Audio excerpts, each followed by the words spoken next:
တခါတုန်းကတောင်တန်းတွေကြားမှာရှိတဲ့ရွာငယ်လေးတစ်ရွာမှာအသက်24နှစ်ရှိတဲ့လူငယ်တစ်ယောက်ရှိခဲ့တယ်။သူ့နာမည်ကမင်းခန့်လို့ခေါ်တယ်။မင်းခန့်ဟာအမြဲတမ်းစိတ်မငြိမ်ဘူး။တနေ့လုံးအတွေးတွေပြေးနေပြီးအတိတ်ကိုစိတ်မကျင်တဲ့အနာဂတ်ကိုလည်းစိုးရိမ်နေတတ်တယ်။အဲ့ဒီအတွေးတွေကြောင့်သူ့စိတ်ဟာအမြဲရှုပ်ထွေးနေခဲ့တယ်။ညတိုင်းလည်းမအိပ်နိုင်ဘူး။ပျော်ရွှင်မှုကိုလည်းမခံစားနိုင်တော့ဘူး။တနေ့မှာတော့သူဟာတောင်ပေါ်ရွာတစ်ရွာမှာဉာဏ်ပညာကြီးမားတဲ့ဆရာတစ်ယောက်ရှိတယ်ဆိုတာကြားရတယ်။အဲ့ဒါနဲ့သူသွားတွေ့ကိုဆုံးဖြတ်လိုက်တယ်။သူအဝေးကြီးလမ်းလျှောက်သွားခဲ့တယ်။နောက်ဆုံးမှာဆရာနဲ့တွေ့လိုက်ရတယ်။ဆရာကြီးကအေးချမ်းစွာထိုင်နေပြီးမျက်လုံးပိတ်ထားတယ်။မင်းခန့်က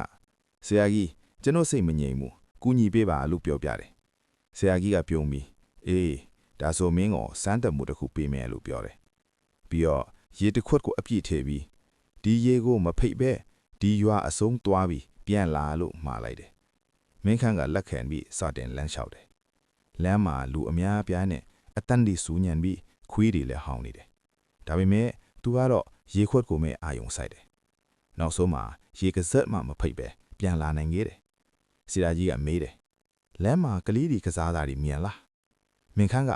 တတိမထားပြီဘူးကျွန်တော်ရေကိုပဲအာယုံဆိုင်နေခဲ့တယ်လို့ပြန်ဖြေတယ်။ဆရာကြီးကပြောတယ်။အဲ့ဒါလျှို့ဝှက်ချက်ပဲ။မင်းစိတ်ကိုလက်ရှိအချိန်မှာပဲအာယုံထားနိုင်ရင်စိုးရိမ်မှုလည်းမရှိတော့ဘူးအတွေးပိုတွေလည်းမရှိတော့ဘူးပေါ့အဲ့ဒီအချိန်မှာမင်းခန့်နားလဲသွားတယ်စိတ်ငြိမ်ချမ်းမှုဆိုတာအပြင်မှာရှာရတဲ့အရာမဟုတ်ဘူးကိုယ်အတွင်းမှာရှိပြီးသားအရာတစ်ခုပဲမိတ်ဆွေတို့ရေဒီဇက်လန်လေးကတင်ဘဝအထက်အကျိုးရှိမယ်လို့မျှော်လင့်ပါတယ်တခါတရံမှာအတွေးတွေနောက်ကိုမလိုက်နေပဲလက်ရှိအချိန်ကိုသတိရှိနေနိုင်ရင်ဘဝဟာပိုပြီးပေါ်ပါလာနိုင်ပါတယ်